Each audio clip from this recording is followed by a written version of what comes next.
This video is over chapter 8, joints. And so when it comes to joints, also known as articulations, these are the weakest part of the skeleton. And articulation is where two or more bones meet. Now the functions of articulation of joints, of course, to give your skeleton mobility, but then also to hold the skeleton together. Now we classify our joints structurally. We also classify them by function. I'll get to that here in just a minute. But structural classification focuses on the material binding the bones together and whether or not a joint has a cavity present. So there are three structural classifications. They're fibrous, cartilaginous, and synovial. Now, when it comes to functional classifications based on the amount of movement allowed by the joint, and three functions there as well. Synarthrosis, S-Y-N-A-R-T-H-R-O-S-E-S. Synarthroses, these are your immovable joints. They don't move at all. Second, you have amphi, A-M-P-H-I, amphiarthroses. These are slightly movable, just a little bit of play in there. And then you have diarthroses, D-I-A-R-T-H-R-O-S-E-S. These are freely movable. So back to my structural. Fibrous joints. These bones are joined by fibrous tissue. There's no joint cavity between those. You can see my examples here in figure 8.1. So no joint cavity. Most are immovable. So you do get a little move on that second one there. Anyway, there's three different types. The first is a suture, and you can see my suture in A, so like bones between your skull. And these are comprised of interlocking junctions completely filled with this connective tissue fibers. These bones they're tightly bound together, but they still allow for some growth in youth. And then during middle age, your skull's going to fuse together. Okay, so that's a suture. The second one you see there is syndesmosis. Bones are connected by a fibrous tissue like a ligament. It's what you're looking at there.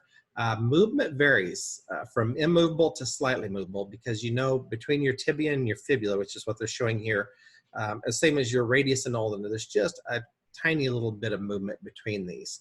And so that's a syndesmosis. Your third one is called a gomphosis. And I don't have a picture of this, but what it is a peg and a socket fibrous joint. So example, a tooth in its alveolar socket. You've got a fibrous connection, and that's the periodontal ligament. And we'll cover the periodontal ligament in the teeth more in the digestive system, but that's a gomphosis. Okay, next up after my fibrous tissues, we went into cartilaginous. So here's my cartilaginous. Articulating bones are united by cartilage. They lack a joint cavity. Again, there's two types.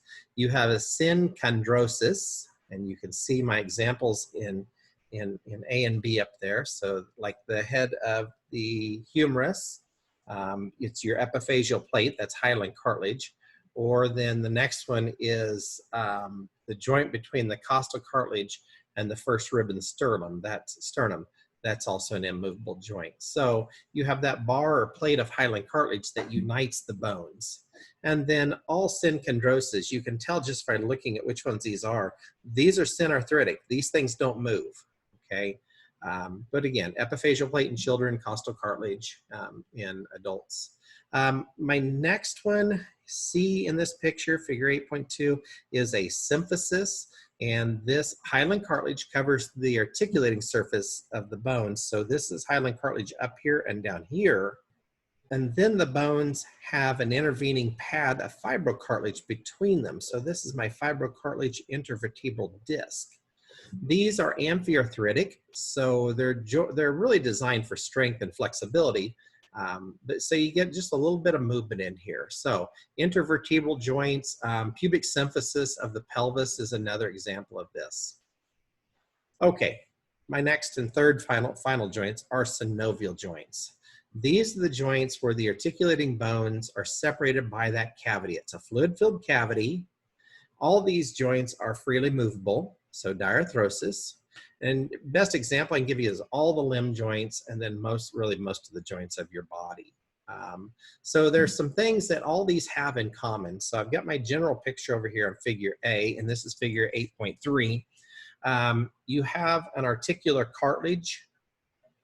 And in the articular cartilage down here, we said before that long bones have maintained these cartilage surfaces, and so that's what you see. You have the joint itself, so the cavity that's between them, and you can see here's the cavity and someone's shoulder up here. You have what's called an articular capsule, and the articular capsule is made up of this fibrous capsule and then the synovial membrane. So that makes up the articular cartilage. And then of course you're going to, inside this joint, you're going to have fluid, so synovial fluid, and then all these reinforcing ligaments over the top of this joint. Now, let's not go there yet. Yeah, let's go there. Okay. A friction reducing structure that sometimes you'll see in synovial joints is called a bursa. And you can see that's what that is. There's a bursa right there. There's a bursa or there. Anyway, these are flattened fibrous sacs. They're lined with synovial membrane and they contain synovial fluid. They're common where your ligaments, muscles, skin, tendons, or bones rub together. And they provide this area like ball bearings where you can roll across it, okay? So you see that rolling motion of the bursa. Along with the bursa in this picture, just to cover this real quick, you have a tendon sheath. This is really just an elongated bursa that wraps completely around a tendon. So if you've heard of someone getting bursitis, that's the inflammation of the bursa here. So that sac has become inflamed. Okay. Stability in your synovial joints is determined by the articular surfaces. I'm going back a picture to this because if you've got two round bones meeting together, that's not an overly stable situation. So shape really determines what movements are possible. The other thing that determines the stability, what's really important, especially if you've got two round bones like this, are the ligaments that unite the bones and then prevent excessive or undesirable motion. Okay.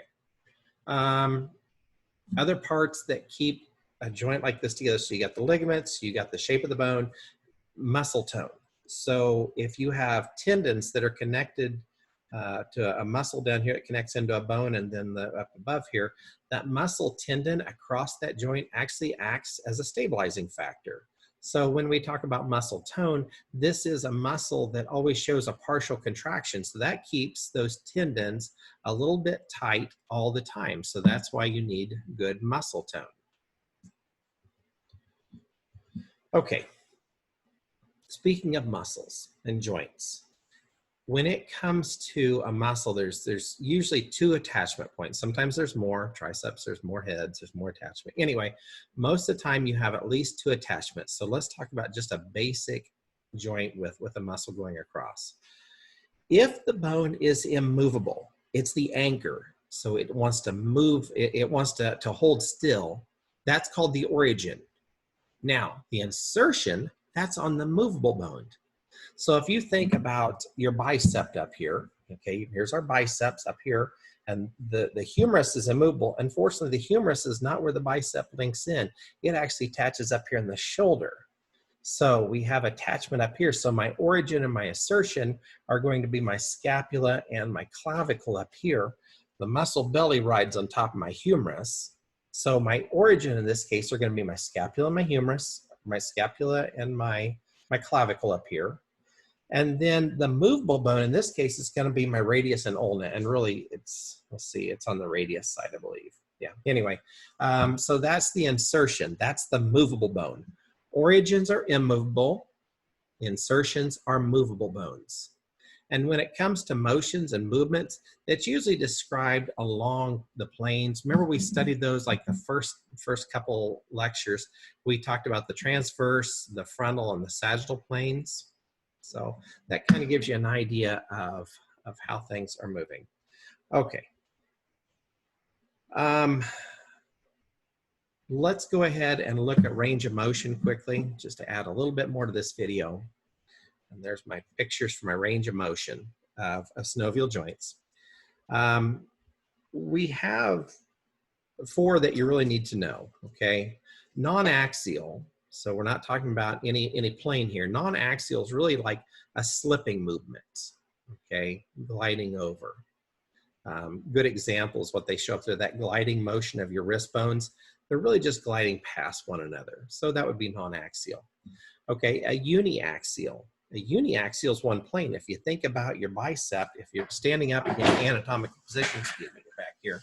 If you're standing up in anatomical position, starting here, if you flex your arm, your bicep can only move up in this one plane. It can't go out to the side, it can't go across. Your shoulders can, but not your bicep. So your bicep is said to be uniaxial. That's it, okay? Good example of my next one, if you have a non-axial and uniaxial, you're gonna have a biaxial, two planes.